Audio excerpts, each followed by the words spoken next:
Welcome to the RetireCoast Fishing Academy. I'm Bill Anderson, founder of RetireCoast.com and author of Saltwater Fishing for Beginners, How to Catch Your First Saltwater Fish.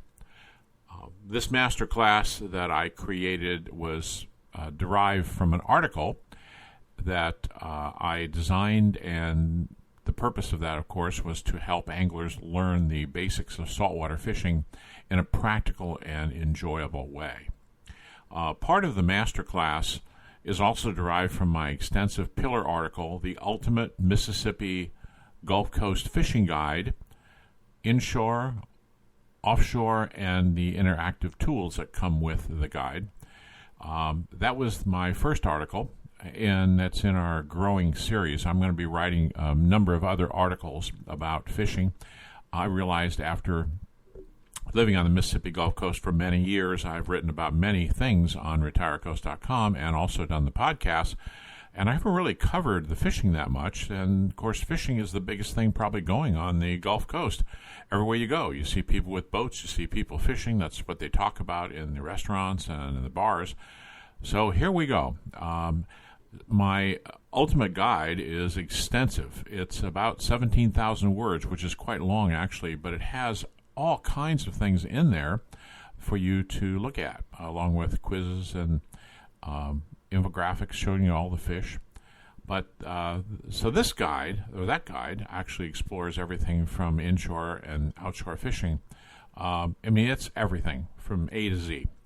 But after completing the guide and creating the companion podcast, I realized there was, one audience that deserved its own dedicated resource, and that was beginners. I recall when my grandson came to visit, and he had never fished before.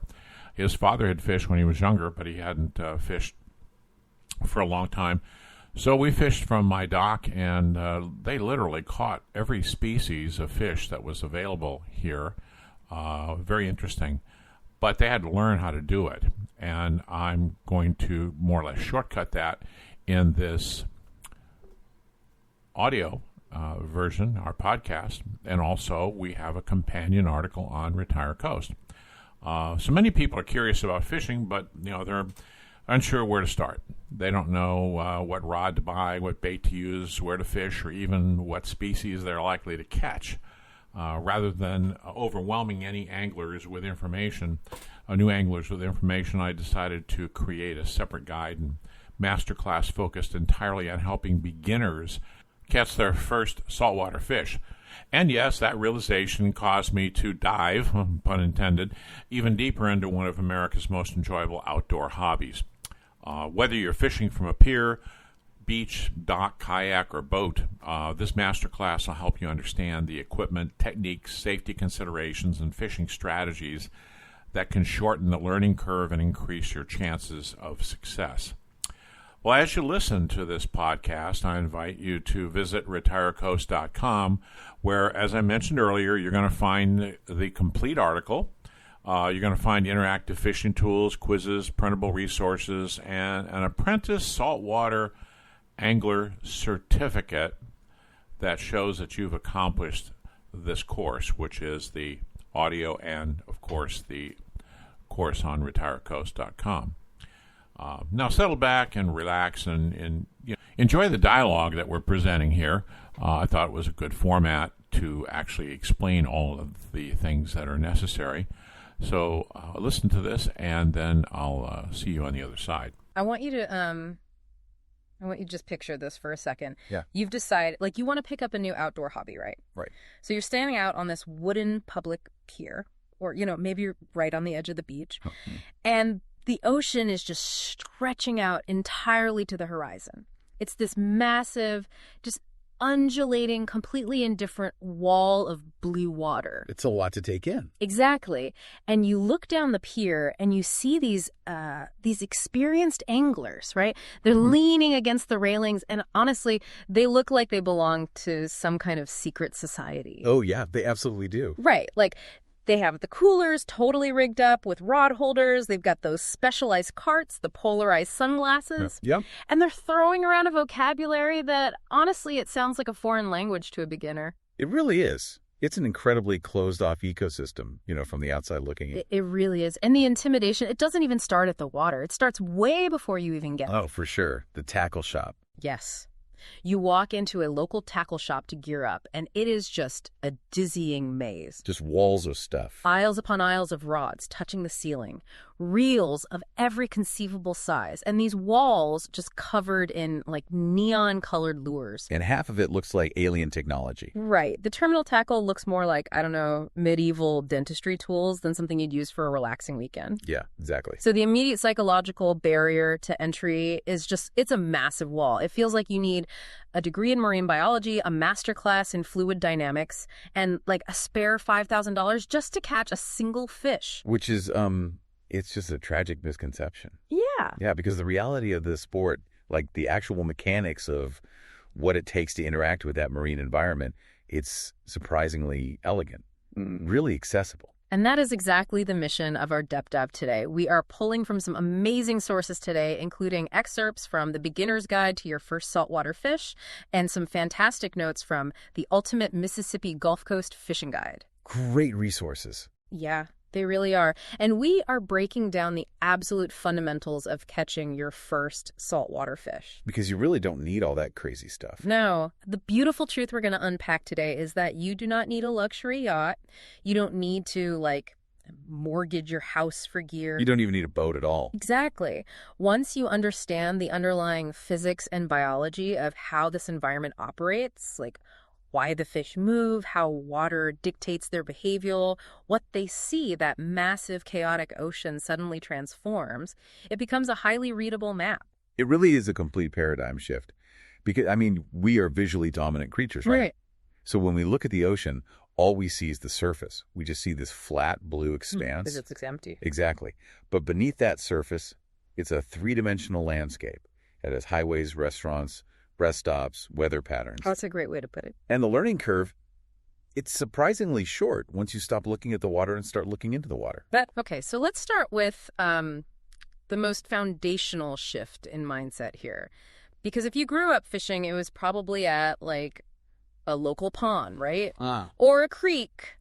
Or a freshwater lake. Oh, yeah, the classic worm under a red and white bobber. Exactly. You just waited for a bluegill. And a lot of people approach the ocean with that exact same mentality. Like, water is water. A fish is a fish. Which is a huge mistake. Right, because the scale and the biology here, they're operating in a completely different universe. A different universe is honestly the perfect way to phrase it.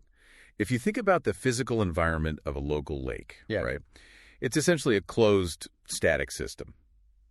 The water levels might, fluctuate a few inches over a month depending on rainfall. Yeah. And the temperature slowly drifts with the seasons. So a freshwater bass or a catfish, it lives a relatively low-stress, low-energy life. Because the water is just still. Right. The water is still. They can afford to be, somewhat lazy. So they're basically the couch potatoes of the aquatic world. Biologically speaking, yes, absolutely. They're adapted to this tranquil environment. But now, take that baseline and compare it to the saltwater environment. It's night and day.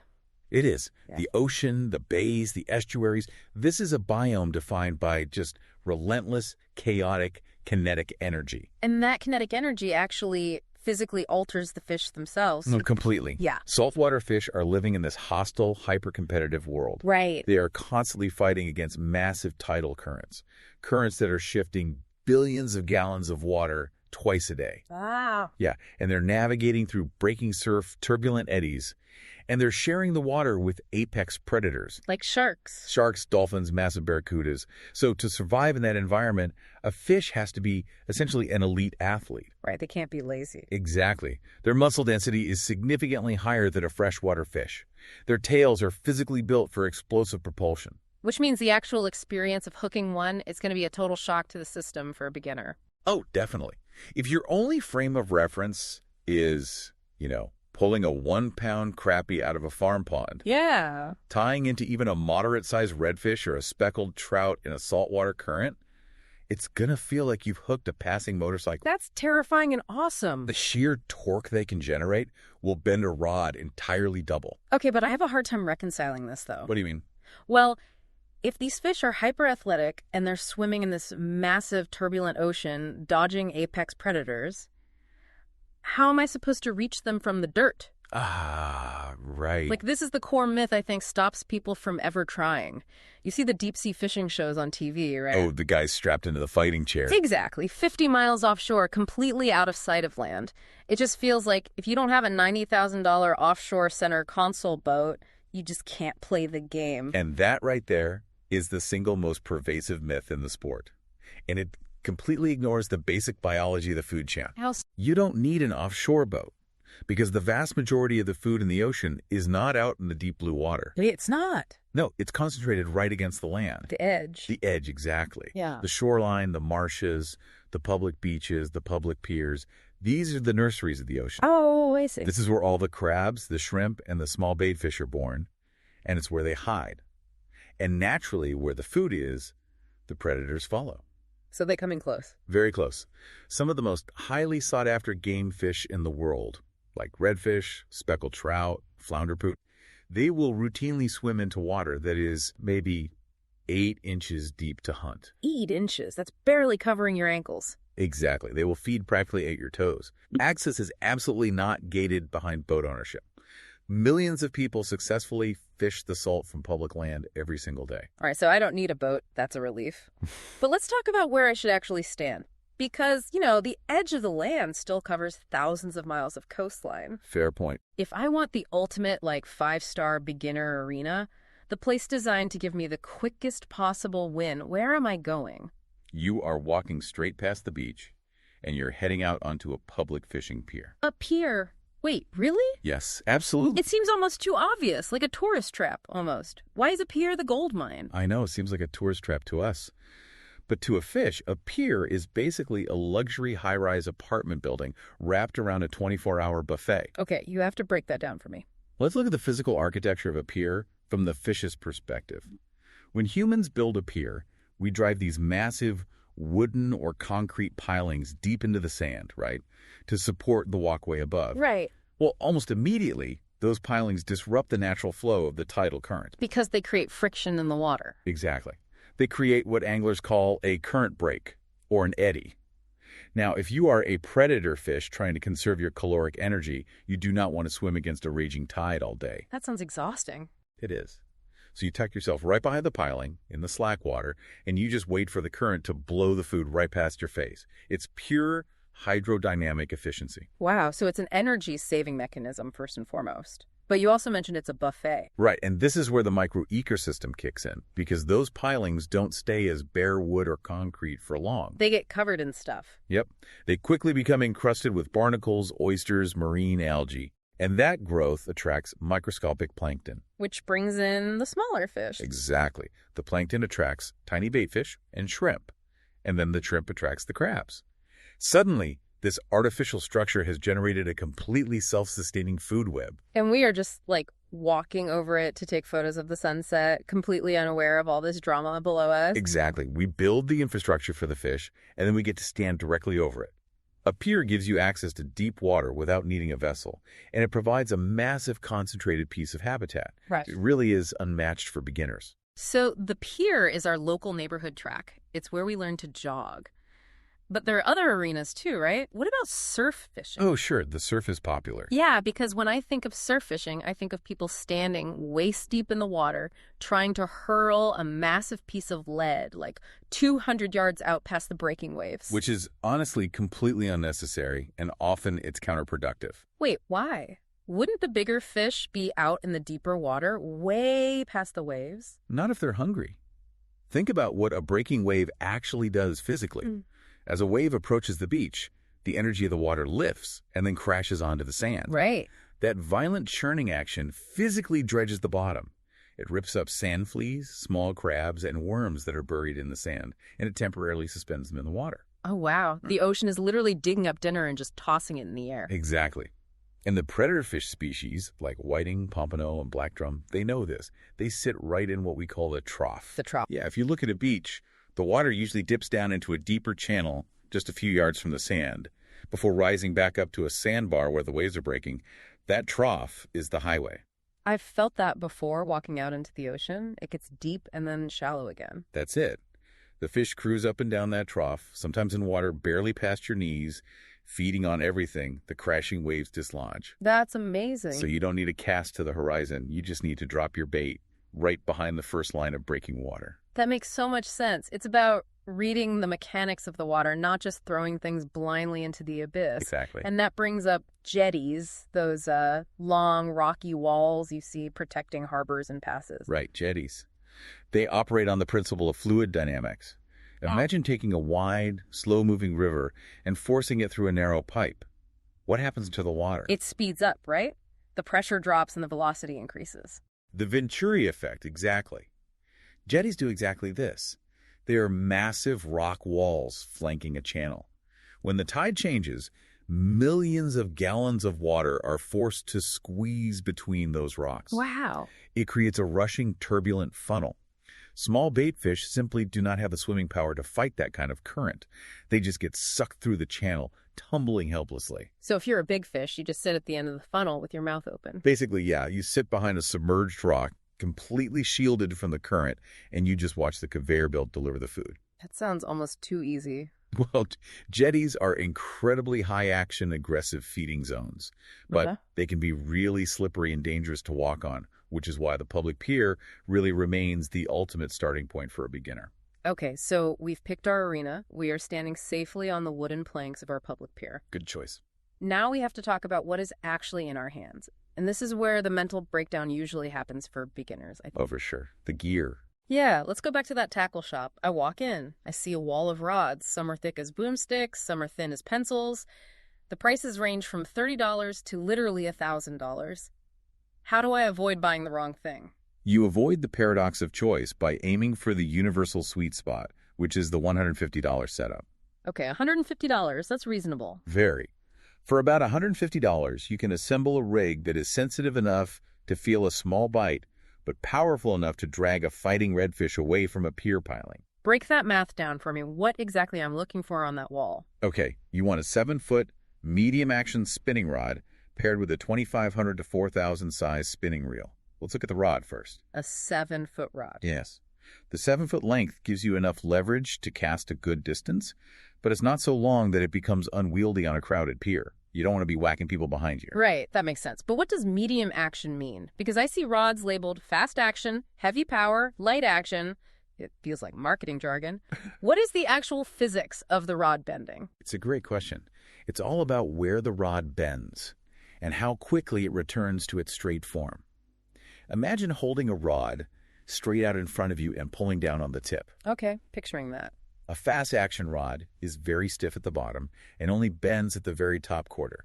It's incredibly sensitive, but it snaps back violently. And a slow action. A slow-action rod bends all the way down to the handle, almost like a wet noodle. So medium action is the Goldilocks zone. Exactly. A medium-action rod bends smoothly through the top half of its length. And this is crucial for beginners because the rod itself actually acts as a shock absorber. Oh, to protect the line. Precisely. When you hook a powerful saltwater fish, it will panic and make violent, aggressive lunges. If your rod is completely stiff, that sudden burst of kinetic energy transfers directly to your line, and your line snaps. That makes total sense. But the medium-action rod bows deeply, soaking up that energy and protecting the line, while the lower half of the rod remains stiff enough to actually pull the fish towards you. And what about the reel? You said a 2,500 to 4,000 size spinning reel. Spinning reels are the ones that hang underneath the rod, right? With the exposed spool of line and the little metal wire you flip over? Correct. That metal wire is called the bail. Spinning reels are highly intuitive, unlike a bait casting reel. Oh, those are the ones sitting on top of the rod. Right. And if you thumb a bait caster incorrectly, it will explode into a catastrophic tangle of line called a bird's nest. I think I've done that before. It's a nightmare. It ruins your day. Yeah. But a spinning reel uses gravity and a fixed spool to let the line fly freely off the front. And the size numbers, 2,500 to 4,000. That just refers to the spool's capacity. It holds enough line for a long fight, but the reel itself remains light enough that your wrist won't be burning after an hour of holding it. Got it. And the one non-negotiable here is that the reel has to be saltwater rated, right? Absolutely non-negotiable. Saltwater is highly, highly corrosive. It will eat cheap freshwater components alive. Like how fast? Oh, it crystallizes inside the gears and turns a cheap reel into a grinding coffee grinder within a week. You want a reel with sealed bearings and corrosion-resistant materials. Okay, so the rod and reel are selected. Now we get to the line, the literal connection between us and the fish. And this isn't just one string anymore. The setup requires 3 distinct materials, right? We have monofilament, braid, and fluorocarbon. Yes, that's the holy trinity of saltwater line. But why on earth do I need to understand 3 different types of plastics? Because they all manipulate energy and light in entirely different ways. And you need those different properties for different parts of the rig. Let's start with monofilament. Okay. It's what most people visualize when they think of fishing line. It's a single extruded strand of nylon. It is cheap, it floats, and it stretches immensely. Well, stretch sounds good, right? Like the shock-absorbing rod we just talked about. It is good for absorbing shock, yes, but stretch destroys sensitivity. Imagine a fish 50 yards away taps your bait. That vibration has to travel all the way up the line to your hand. If the line is stretching like a rubber band, it absorbs and kills the vibration before you ever feel it. You're essentially fishing numb. Which brings us to braid. Braid is an absolute marvel of material science. It is made by weaving together multiple microstrands of high-tech synthetic fibers like polyethylene. Okay. And because it is woven, it has virtually zero stretch. Zero. Wait, so if I pull it, it doesn't give it all? Not an inch. The physical transfer of energy is absolute. If a fish breathes on your bait 50 yards away, you will feel the tick in the handle of your rod. It is hypersensitive. That's incredible. Furthermore, because it is so incredibly strong, a 20-pound braided line has the diameter of sewing thread. Wow, that thin. Yes. And that thin diameter means less wind resistance and less water resistance, which allows you to cast significantly further and slice through heavy currents. It sounds perfect. So I just pull my reel with braid and tie it directly to the hook. I know. Yeah, that is a critical mistake. Oh, what? Braid has 2 fatal flaws. First, because it's a woven fabric, it is highly visible in the water. It looks like a thick, opaque rope. And the fish notice that. Oh, absolutely. Saltwater fish have exceptional eyesight. If they see a thick braided rope attached to their food, they will simply refuse to eat it. That makes sense. What's the second flaw? Braid has almost zero abrasion resistance. If a fish drags that thin, tense line across a sharp barnacle on the pier piling, it will sever instantly under tension, just like touching a razor blade to a taut guitar string. And that is the exact problem the fluorocarbon leader solved. Precisely. You fill your reel with the braid for casting distance and sensitivity, but for the final 2 feet of your setup, the section that actually attaches to the hook and enters the strike zone, you tie on a piece of fluorocarbon line. Okay, explain the physics of fluorocarbon to me. Because why can't the fish see it? It's just clear plastic, isn't it? It's much denser than standard nylon plastic. The key metric here is the refractive index, which is how a material bends light as it passes through. Okay, physics time. Exactly. Water bends light to a specific degree. Monofilament reflects light and casts a shadow. Braid absorbs light and casts a solid shadow. And fluorocarbon. Fluorocarbon has a refractive index that is nearly identical to saltwater. Wow. So when light hits it underwater, the light doesn't bend or reflect. It passes straight through as if the line isn't even there. Exactly. It operates like an optical illusion. To the fish, the bait appears to be swimming completely untethered. That is wild. Right. And furthermore, because of its dense polymer structure, fluorocarbon is incredibly hard. It can withstand the scraping of teeth, oyster shells, and barnacles without severing. It is the perfect stealth connection.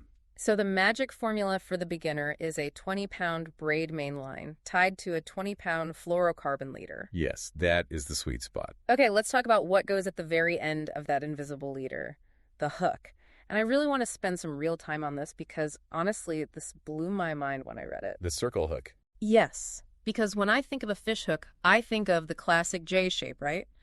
Straight shank, sharp curve at the bottom, pointy end facing straight up. Right, the traditional hook. And when I think of hooking a fish, I think of feeling a bite, rearing back, and just violently yanking the rod over my head to drive the point home.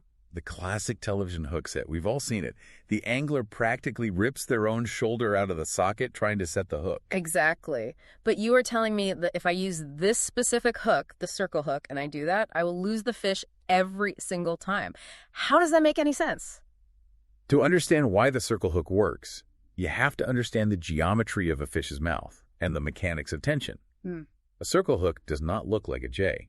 What does it look like? The sharp point of the hook is actually bent 90 degrees inward, pointing directly back at the shank. It forms an almost closed loop. Which looks fundamentally broken. Like it looks like it couldn't possibly stick into anything because the point is hidden. And that is exactly its genius. When a fish eats a bait, especially a live bait, it doesn't usually nibble it It engulfs it. It just swallows it whole. Right. It inhales the bait deep into its throat or stomach. Now, if you are using a traditional J-hook, the exposed point will immediately snag deep in the gut or the gills. Which is bad if you want to release it. It's usually lethal to the fish, which is a major problem for catch and release. But how does the hidden point of a circle hook avoid the gut? Yeah, how does that? Because the point is turned inward. It physically cannot snag on the soft, fleshy tissue of the throat. When the fish swallows the bait, turns, and begins to swim away, you do not yank the rod. What do? You simply start reeling steadily. As you apply slow, steady tension, the circle hook slides smoothly and harmlessly all the way up the throat and out of the mouth. Wait, if it slides completely out of the mouth, how do we catch the fish? Right at the edge of the fish's mouth is a tough, bony hinge called the maxillary bone. It's essentially the corner of the jaw. As the hook begins to exit the mouth, the tension on the line pulls the eye of the hook, which naturally forces the shank to rotate outward. Oh. The exact geometry of that curved point perfectly catches that bony hinge. It wraps around the lip and locks itself into place automatically. That is amazing. It leverages the fish's own forward momentum and the angle of the jaw against itself. It is quite literally a self-parking car. It does the math for you. It's brilliant. But if you revert to your instincts, if you feel a bite and you violently jerk the rod backward, you will pull the hook completely out of the fish's mouth before it has the physical time to rotate and catch the hinge. You will just rip it clean out. Exactly. That is going to take some serious psychological reprogramming for people who grew up bass fishing. You feel the tug and you just slowly, steadily turn the handle. Just turn the handle. The circle hook is a beginner's absolute best friend because it entirely eliminates the need for fast reflexes. It forces you to remain calm and it hooks the fish perfectly in the corner of the mouth almost 100% of the time. Which makes removing the hook incredibly easy and safe for both you and the fish. Exactly. Okay, let's talk about what we are actually putting on that self-perking circle hook, because if I am in a tackle shop, I am completely surrounded by artificial lures. So many lures. Plastics that look like bait fish, metal spoons that flash, things with little propellers on them. But the absolute consensus from the sources for day one is ignore all of it. Ignore it completely. Why are we strictly using a live bait, specifically live shrimp? Well, think about what artificial lures require. They require the angler to provide the illusion of life. Right. A piece of plastic on a hook has no scent, it has no heartbeat, and it has no natural movement. To trick a predator fish into striking it, you have to know exactly how to twitch the rod tip, how fast to reel, and how to mimic the erratic panic of a dying bait fish. And as a beginner, I definitely do not have that muscle memory or that environmental knowledge yet. Exactly. You don't know how a shrimp behaves when it's scared. I really don't. But you know what does know how a scared shrimp behaves. A real live shrimp. A real live shrimp. When you put a live shrimp on a hook and cast it near a pier piling, it will naturally flutter, it will kick its legs, and it emits the actual chemical scent of prey. It's doing all the work for you. It does 90% of the work for you. Yeah. And furthermore, shrimp are the universal currency of the saltwater food chain. Every single predator fish in the ocean recognizes a shrimp as a high-value meal. Okay, so we know what we need. We need the medium action rod, the reel, the braid, the fluoro, the circle hooks, and the live shrimp. That's the kit. But where we acquire all of this is actually really important, isn't it? You can go to a massive big box sporting goods store, or you could just order it all on Amazon. But why is the local independent tackle shop considered so critical? Because when you buy gear online or at a massive chain store, you are only acquiring physical items. Right. But when you buy from a local, independently owned tackle shop, you are acquiring the absolute most valuable resource in fishing: intelligence. Intel as currency. I love that. Exactly. The ocean is dynamic. Where the fish were feeding yesterday is not necessarily where they're feeding today. That makes sense. An online review of a fishing reel cannot tell you that the water in the bay is too muddy from yesterday's rain, or that the speckled trout have moved to the north side of the old train bridge and are only eating on an outgoing tide. But the guy behind the counter at the local shop, he knows that. He knows it because 20 different anglers have walked through his door that morning reporting exactly what they saw in the water. Oh, wow. When you walk into places like, say, Gorin Flo's Tackle and Marina down at Biloxi, or Mary Walker Marina, or C2 Swamp Outfitters, these aren't just retail spaces. They are information hubs. They are like the local pub of the fishing world. You go there to swap stories and get the pulse of the community. Precisely. If you walk in, buy your live shrimp, and simply ask, hey, what's biting and where should I go today? Betcha they will point you to the exact pier, tell you exactly how deep to set your bait, and honestly save you 10 hours of frustrating trial and error. That is invaluable. All right, so our gear is dialed in. We have our $150 setup. We have our stealthy fluorocarbon leader. We have our self-parking circle hook. You're ready. We visited the local tackle shop, got the intel, and bought a bucket of live kicking shrimp. We walk out onto the public pier. Okay, it's setting the scene. The water is vast. It's intimidating. Okay. And if I just blindly hurl my shrimp into the water, I'm probably just going to get a sunburn and go home angry. Yeah. I need a framework to understand where to actually cast. You need the equation. The equation. The entire sport of saltwater fishing, stripped of all its complexity, can be distilled down to one fundamental equation. I'm taking notes. What is it? Structure plus bait plus moving water equals fish. Structure plus bait plus moving water equals fish. Let's dissect this piece by piece because this is the core of everything. It really is. We talked a bit about structure with the pier pilings earlier, but let's dive deeper into the biology of why structure is the absolute anchor point of this equation. Like, if I'm looking at a wide open bay with a flat sandy bottom, and there's just one sunken concrete block sitting in the middle of it, why are all the fish glued to that one block? Because of the three core biological imperatives of a fish: comfort, protection, and food. Right. We already discussed the hydrodynamic comfort. The block breaks the rushing tide, allowing the fish to sit in the slack water eddy behind it and conserve energy. Right, the resting spot. But it's also about protection. A flat, sandy bottom offers zero cover. If a dolphin or a shark cruises through, a smaller game fish is completely exposed. Structure provides shadows, crevices, and physical barriers to hide behind or blend into. And the food aspect. The structure acts as an aggregator. Algae grows on the concrete block. Tiny bait fish eat the algae. Therefore, the predator fish know that if they hang around the concrete block, the food will eventually come to them. It's a chain reaction. Exactly. And this applies to any structure. A wooden dock, a steep drop-off where a shallow sand flat suddenly plunges into a deep channel, sprawling bed of underwater seagrass, or, a sharp reef made of oyster shells. So if you are standing on a pier and you cast your bait as far away from the pier as possible out into the open water, you are casting into a desert. A desert. It is a vast, featureless wasteland where fish have absolutely no reason to be. The oasis is right under your feet. That is so counterintuitive. I know. The biggest mistake beginners make is the psychological urge to hurl their bait to the horizon.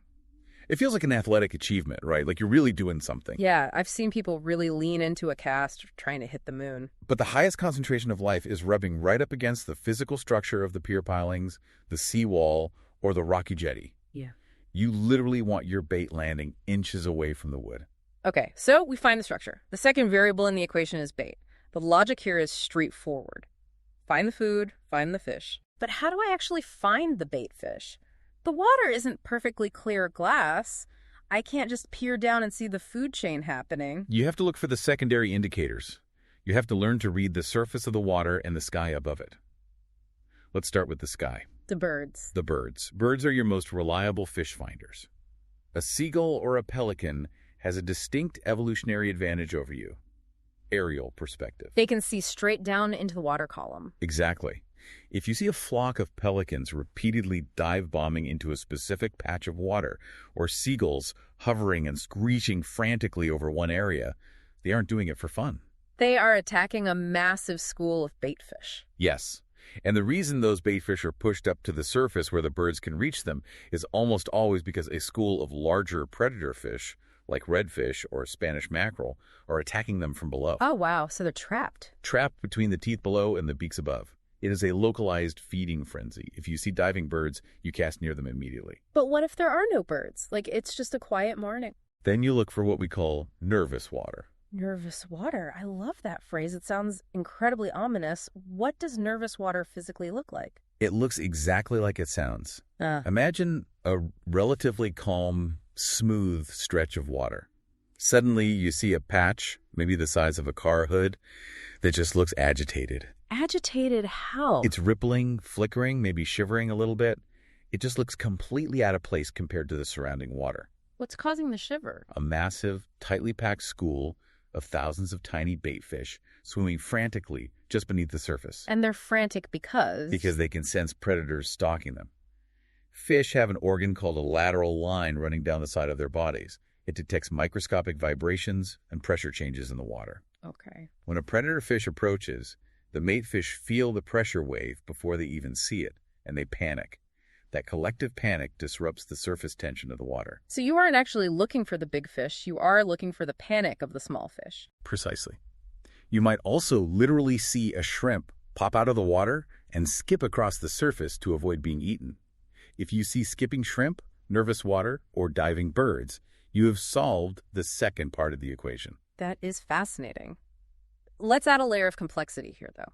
We found the structure, we've located the nervous water, but the water itself has depth.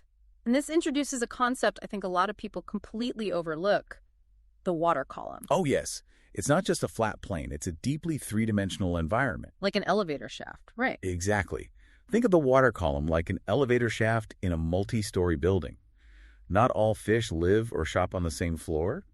Biology dictates their vertical positioning. Break down the floors for me. Let's start at the top. The top floor is the surface layer. This is where you find pelagic, fast-moving predators like Spanish mackerel or bluefish. Their eyes are often oriented to look up and forward, and they slash through schools of bait fish right at the surface. Okay, the penthouse. What about the middle floors? The mid-water column. This is often where you find speckled trout. They suspend in the middle of the flow, using their swim bladders to hover almost weightlessly, just waiting for the current to push a shrimp past them. And the basement. The bottom floor is the domain of ambush predators and scavengers. Flounder are the ultimate example. It's the flat ones. Right, they are flat fish that physically bury themselves in the sandy bottom, changing their skin color to match the sand, leaving only their eyes exposed. That's creepy and cool. They wait for a bait fish to swim over them, and then they just explode upward. Mm-hmm. You also have fish like redfish, croaker, and sheepshead down there. Right. Their mouths are physically downturned, specifically evolved to root around in the mud and crush crabs on the bottom structure. So if I am trying to catch a flounder, but I have my live shrimp suspended 2 feet under a bobber, bobbing on the surface of 10-foot deep water. You are totally wasting your time. The flounder will never see it, and even if it did, it's not going to expend the energy to swim up 10 feet to get it. You had to put your bait on the floor where your target species is looking for it. That makes perfect sense. Okay, structure, bait. And the final, arguably most critical piece of the equation, moving water. The tide. The tide is everything. This is the heartbeat of the entire system. We touched on this earlier, but I want to go incredibly deep here, because if you get this wrong, the ocean might as well be dead. Right. It really might.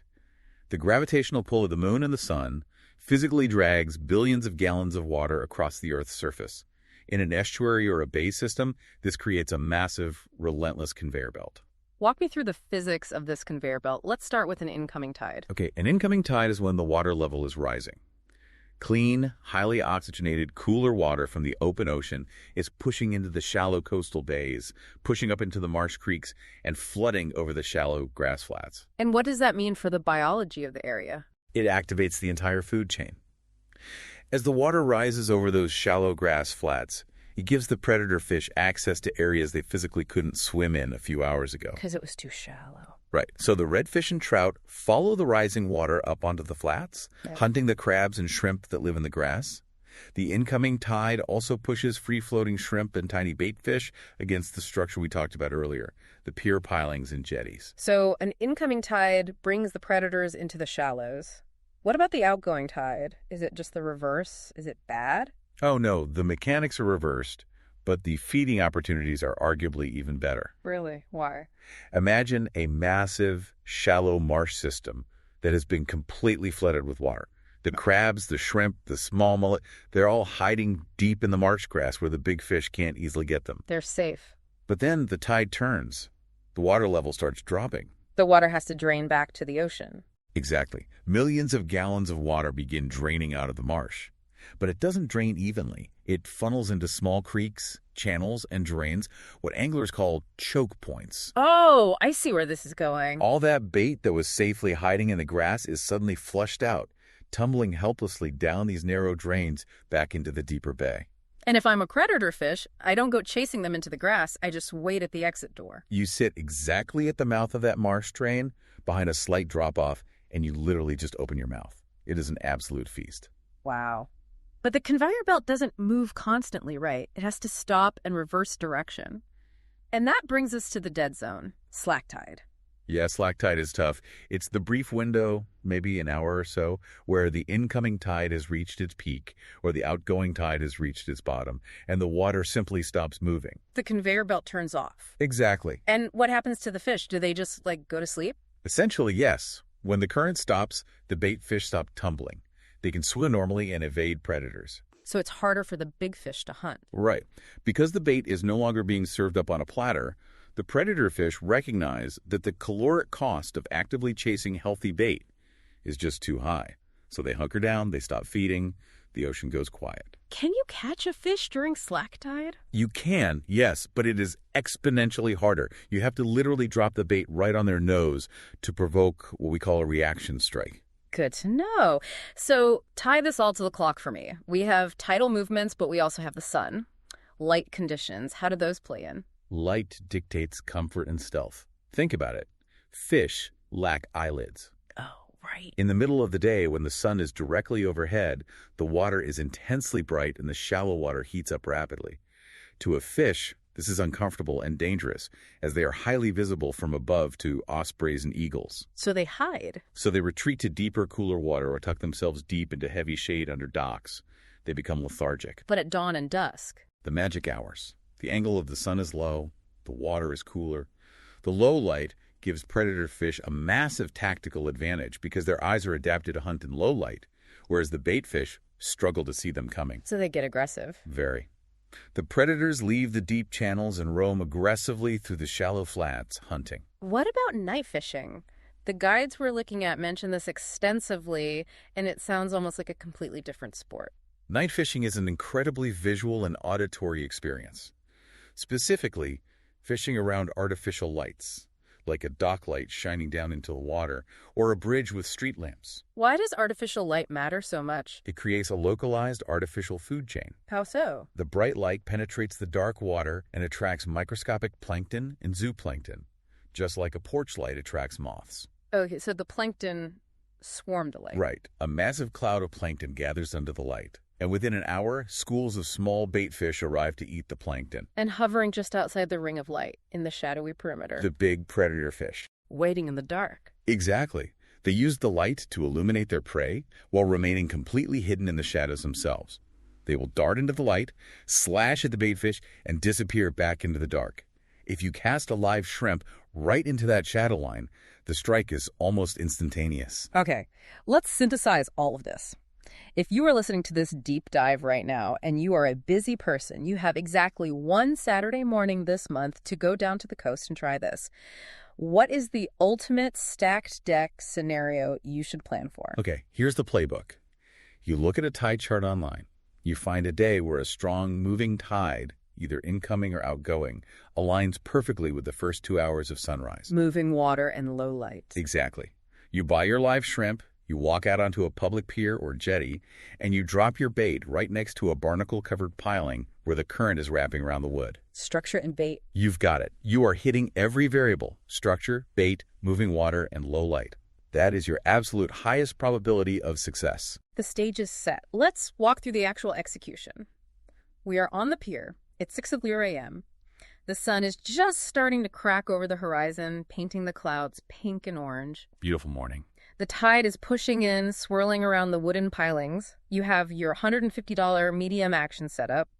You've tied on your invisible fluorocarbon leader and your self-parking circle hook. Perfect. You hook a live shrimp through the horn on its head so it can still swim freely. You drop it gently into the water right next to the piling. What are we actually expecting to bite? Let's go through the cast of characters. Let's do it. The Gulf Coast and the Atlantic seaboard offer an incredible diversity of species. But for a beginner on a pier, there is a very reliable target list. Let's start with the most common cooperative fish, the croaker. The croaker. This is the fish that actually talks to you. They do.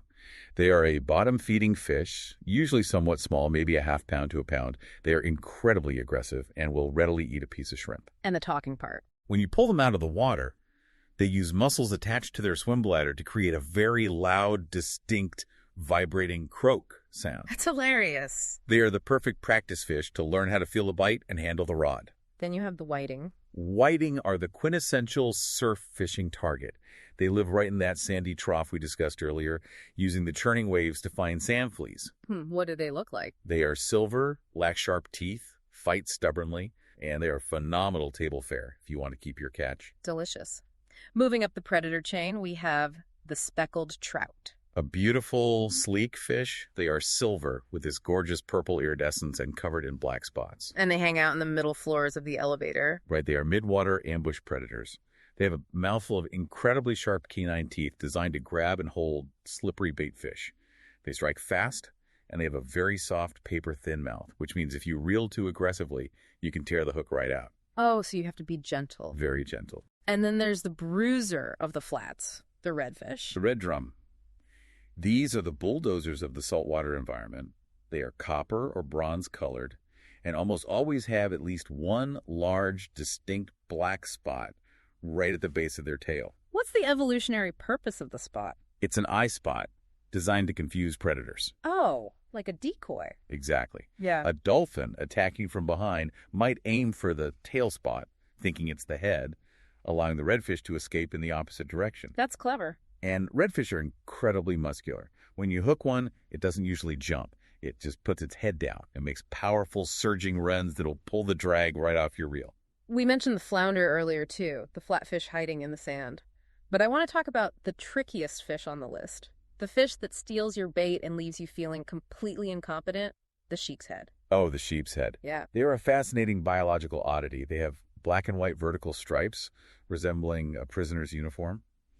But their defining feature is their mouth. Yeah, I've seen pictures. If you pull back the lips of a sheep's head, you will see rows of teeth that look terrifyingly similar to a human being's. Like flat, square incisors. It looks like a person smiling at you. It's so weird. Exactly. And those teeth serve a highly specialized purpose. Sheep's head do not generally chase fast-moving baitfish. What do they eat?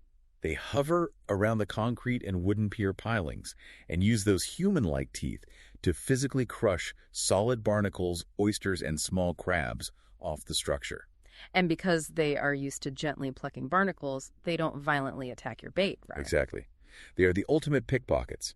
A sheep's head can swim up to your live shrimp, gently crush it with his teeth, suck the meat off the hook, and swim away without ever moving your rod tip. So how do you even catch them? The old joke among pier anglers is that to catch a sheep's head, you have to set the hook exactly 1 second before you feel the bite. That sounds impossible. Okay, so our live shrimp is down there in the dark water. We are waiting. Step 8 of the execution process in the guide is recognize the bite. I really want to emphasize this because, as we've established, the expectation versus reality here is completely skewed by movies and television. Completely skewed. I think people expect to be standing there holding the rod and suddenly it's violently ripped downward, dragging them toward the railing. That almost never happens. Yeah. The reality of a fish taking your bait is incredibly nuanced, and it requires deep sensory mindfulness. Remember, you have 30 or 40 yards of line out, drifting in a tidal current. Right. When a fish eats your bait, it rarely hits it at 50 miles per hour. Usually, a speckled trout or a redfish will simply swim up behind the shrimp, open its gills, and flare its mouth, creating a vacuum that just sucks the shrimp in. So what does that actually feel like in my hands? It translates up the line in several different ways. Sometimes it feels like 2 distinct sharp taps, tap, tap, almost like someone flicked the end of your rod with their finger. Tap, tap. Other times, the line just suddenly feels heavy, as if you've hooked a drifting plastic bag. And what if the fish eats the bait and swims directly toward me? That is the trickiest bite of all. Your line will suddenly go completely slack. You will lose the feeling of the sinker holding the bottom. To a beginner, it feels like the bait has fallen off. What, really? But in reality, a fish is swimming toward you with your shrimp in its mouth. You have to be watching where your line enters the water. If the line suddenly starts moving sideways against the current or it goes entirely limp, you have a fish. This is where the panic sets in for a beginner, right? You feel the tap, tap, you reel down, the line gets tight, and suddenly the rod bends deeply. It's a living, thrashing weight. Your adrenaline spikes. The fight begins. The adrenaline rush is real. And the instinct is to crank the reel handle as fast and hard as humanly possible to rip the fish out of the water. Which is the fastest way to lose the fish. When you hook a powerful saltwater fish, you are entering a mechanical negotiation. You cannot simply winch a 10-pound redfish straight up. The line will snap. This is where the reel's drag system comes in, right? Yes. The drag is a system of friction washers inside the reel. It is designed to act as a safety valve.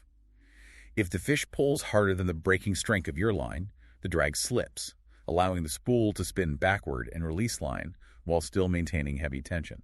It sounds like a buzzing or a screaming noise when the fish runs. That high-pitched buzz is the sweetest sound in fishing. It means the system is working. If a big fish decides to make a run for open water, you do not try to stop it. What do? You hold the rod up, let it bend, and let the drag scream. You wait for the fish to tire itself out, pushing against the tension of the rod. When it stops running, you lower the rod tip to gain some slack and reel as you pull back up. It's a rhythmic pumping motion. You let the gear do the work. You don't panic. Stay calm. Keep constant tension on the line, because if the line goes slack for even a second, the circle hook can fall out and guide the fish to the surface. And now we have to actually land it. We've fought this fish to the surface. It's thrashing at the base of the pier. A massive beginner mistake is trying to reach out and hoist a heavy fish straight up into the air by grabbing the fishing line like a rope. Please don't do that. The line is designed to hold tension in the water where the fish is buoyant. Once you pull the fish into the air, gravity takes over. The full dead weight of the fish will snap the line or pull the hook out, and your fish will drop right back into the ocean. So how do you get it up a 10-foot pier? If it's a small fish, like a croaker, you can carefully lift it using the rod. If it's a large fish, experienced pier anglers use a drop net, a large circular net tied to a rope that you lower down into the water. You guide the fish over the net and haul it straight up. And once it's on the planks, you have to identify it, check the local size limits, make sure it's legal to keep, and then finally celebrate. Enjoy the moment. But getting to that celebration requires avoiding the traps. Let's pivot to the pitfalls, the human errors, and frankly, the dangers. Because the ocean is totally indifferent to your lack of experience. Let's talk about safety first. Safety is paramount, and the dangers are often invisible until it's too late. The most immediate threat on the coast is the weather. Things can change fast. The meteorological dynamics where the ocean meets the land are incredibly volatile. A beautiful, clear, sunny morning can generate a violent, towering thunderstorm in 30 minutes as the land heats up. And you are standing on an elevated platform over the water, holding a 7-foot graphite rod. Graphite is highly conductive. You are essentially holding a lightning rod. If you hear thunder rumbling in the distance or you see the sky turning bruised and purple, your day is over. You do not wait for the rain to start. You pack your gear immediately and get off the pier. Lightning strikes on water are deadly. That's sobering. The guides also talk about a physiological danger that sneaks up on people. Silent dehydration. I found this fascinating because you're surrounded by water, you're not running a marathon, you don't feel like you're sweating profusely. How do you get dehydrated standing still? It's a dangerous combination of wind and UV reflection. When you are on a pier or a beach, there is almost always a steady sea breeze. That breeze evaporates the sweat off your skin, the absolute millisecond it forms. Because you don't feel damp, your brain doesn't register that you are sweating. Exactly. Furthermore, the surface of the water acts like a giant mirror. It bounces the UV rays back up at you. You are getting hit by the sun from above and below simultaneously. So your body is dumping moisture to cool down, but the wind completely masks it. Yes. You are losing fluids rapidly. You start to get a slight headache, you feel a bit fatigued, maybe a little dizzy. By the time you feel explicitly thirsty, you are already deeply dehydrated. You must force yourself to drink water continuously, wear long-sleeved, breathable, UV-protective clothing, a wide-brimmed hat, and polarized sunglasses to protect your retinas from the glare. And then there are the physical hazards of the environment itself. A fishing pier is a working environment. It is not a pristine sidewalk. No, it is wet, it is covered in fish slime, discarded pieces of bait, and algae. It is incredibly slippery. Wear closed-toe shoes with actual grip, not cheap flip-flops. Good advice. Beyond slipping, there is the ever-present danger of discarded gear. People drop hooks, they cut lines, and leave them on the wood. Stepping on a rusty hook miles away from a tetanus shot is a terrible way to end a day. Ugh, yes. And we have to talk about the fish themselves. A freshwater bass is relatively harmless. You can stick your thumb in its mouth and just hold it up. Saltwater fish are heavily armored for warfare. Do not lip a saltwater fish. The speckled trout and the bluefish have razor-sharp canine teeth that will slice your thumb to the bone. The flounder has teeth like needles. But it's not just the mouths, right? The gill plates, the hard bony covers over their gills on a redfish or a snook are as sharp as a scalpel. If a fish thrashes while you are holding it by the gills, it will lay your hand open. Yeah, you have to be so careful. And the dorsal spines. The catfish. Oh, the saltwater hardhead catfish? Is a notorious nuisance fish. They eat shrimp aggressively. They have 3 thick, serrated, bony spines, one on the top and one on each side. And they're venomous. Those spines are coated in a toxic, venomous mucus. If a catfish flops and drives one of those spines into your hand or foot, the pain is excruciating, swelling is immediate, and the risk of a serious bacterial infection is extremely high. So how do we handle them? You don't. You keep the fish pinned to the deck, you use a long-handled pair of fishing pliers to grip the circle hook, and you twist it out without ever letting your skin touch the fish. You must respect the biology of the animal. They are built to defend themselves. Okay, so we've navigated the weather, the dehydration, and the venomous spines. Let's talk about the psychological pitfalls, the rookie mistakes that ensure you go home without catching anything.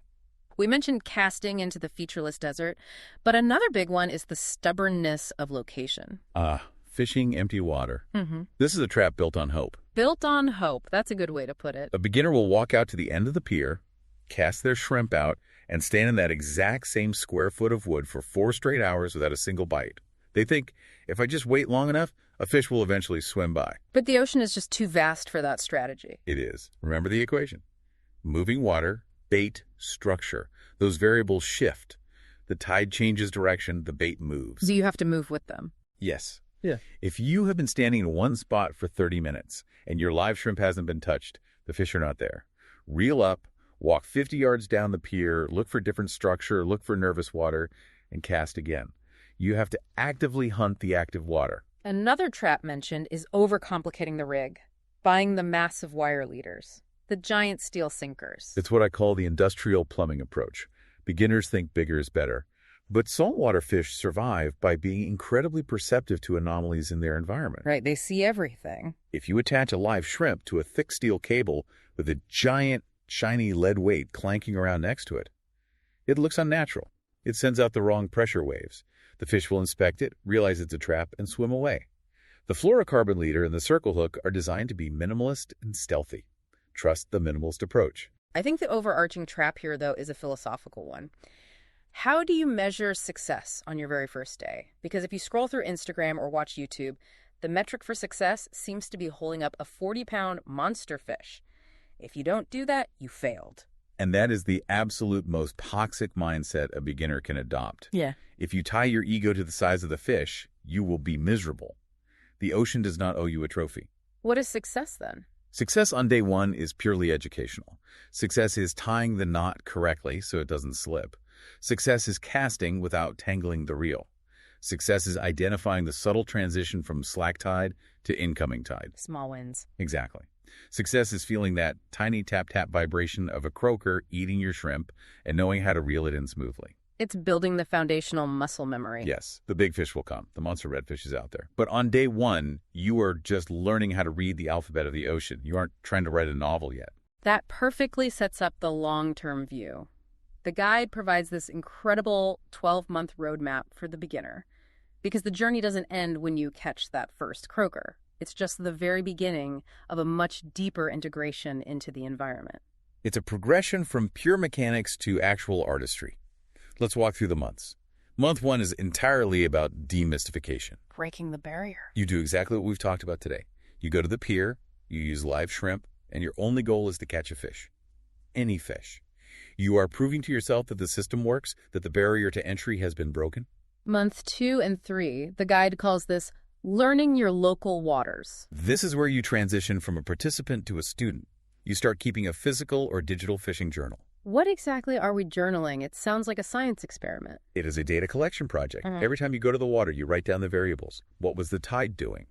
Incoming or outgoing? What phase was the moon? Was the wind blowing from the north or the south? Was the water clear or muddy? And finally, did you catch anything? What's the purpose of logging all that? Like, how does that help? Because the ocean operates on cyclical patterns. If you keep a journal for 3 months, you will suddenly experience an epiphany. You will look at your notes and realize, wait a minute, Every time the tide is falling and the wind is blowing lightly from the southeast, I catch flounder right next to the boat ramp. You stop guessing. You start predicting. Exactly.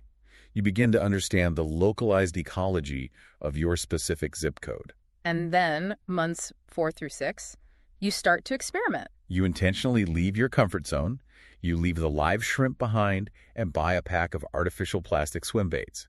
You force yourself to learn how to twitch the rod tip to make the plastic look like a dying bait fish. Trying new things. You leave the pier and try standing in the surf. You try going out at midnight to fish under the bridge lights. You are expanding your toolkit and testing the boundaries of the equation. Months 6 through 9, becoming a specialist. Right. You move from the generalist mindset of, I hope something bites my hook, to the sniper mindset. I'm going to this specific grass flat at this specific hour to hunt exclusively for redfish. You learn their habits. You study their specific biology.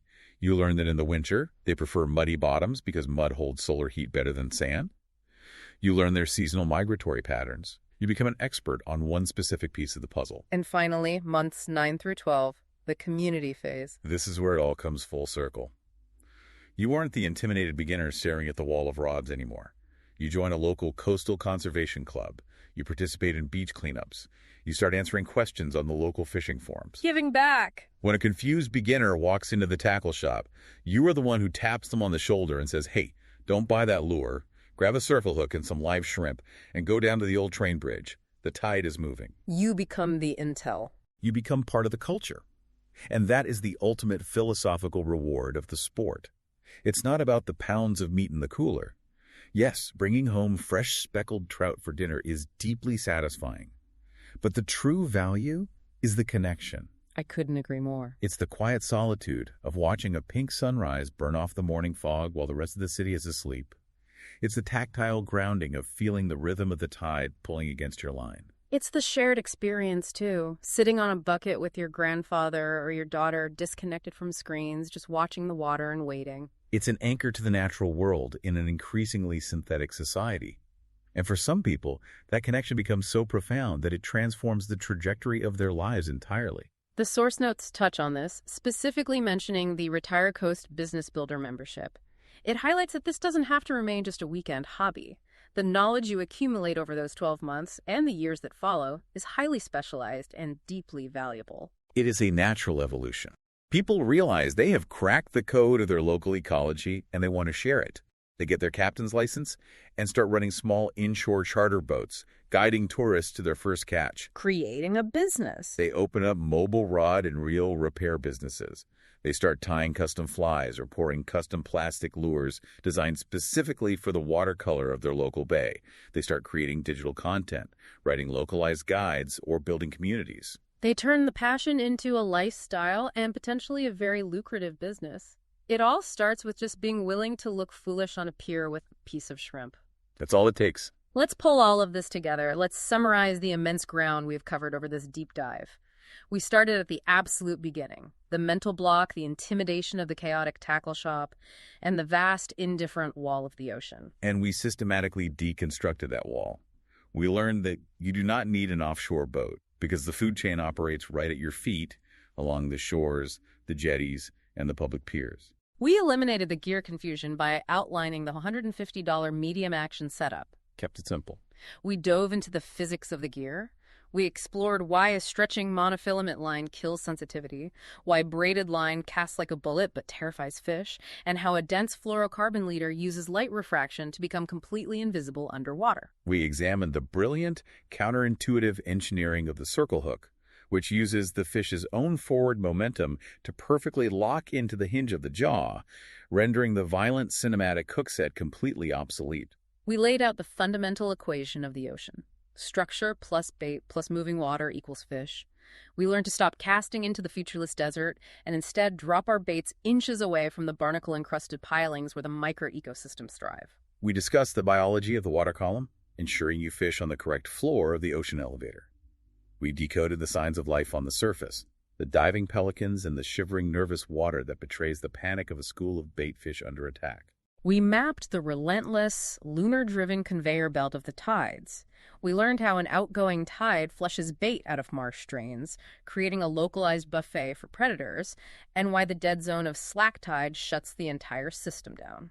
We walked through the safety protocols, respecting the volatile coastal weather, understanding the silent physics of wind-driven dehydration, and respecting the heavily armored anatomy of the fish themselves. And finally, we reframed the definition of success, away from the ego-driven pursuit of trophy fish and toward the quiet, methodical observation of nature. Beautifully summarized. I want to leave you, the listener, with one final thought to mull over. I want you to go back to that opening image.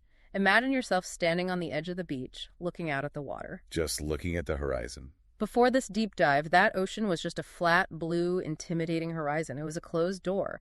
But now, you have the keys. You know what to look for. Once you learn how to read the water, once you understand how a rushing tide acts as an invisible conveyor belt pushing panicked baitfish against an old barnacle-crusted wooden piling, once you realize that silver, heavily muscled predator fish are hovering in the shadows of the water column, waiting for the precise moment the sun dips low enough to give them a tactical advantage. Yeah. You will never, ever look at a body of water the same way again. It changes everything. A simple walk on the beach transforms entirely. You stop looking at a static landscape. You start seeing a dynamic, breathing, endlessly complex, three-dimensional ecosystem operating just beneath the waves. It is a world of incredible drama, survival, and beauty happening right in front of you, just waiting to be understood. Just waiting for that first cast. Thank you so much for joining us on this deep dive. Go down to the local tackle shop, buy that $150 setup, grab some live shrimp, find some moving water, and go make that first cast. Well, I hope you got something out of this that will tell you what you need to do, the next steps, and that you will now be able to organize your trip and your visit to the beach or to the boat or to the pier to catch your first saltwater fish. Don't forget to go to RetireCoast.com and check out the articles. Check the show notes here, and you'll find the direct link to the article on the Masterclass. And then you'll find the other pillar article that I mentioned that talks all about the fishing and all types of fish, and it's much more in depth about everything in general. But between that article and this article about beginning in the podcast, you should be ready to go. Well, thank you for coming to Retire Coast, and visit our future podcasts and also RetireCoast.com once again. Thank you.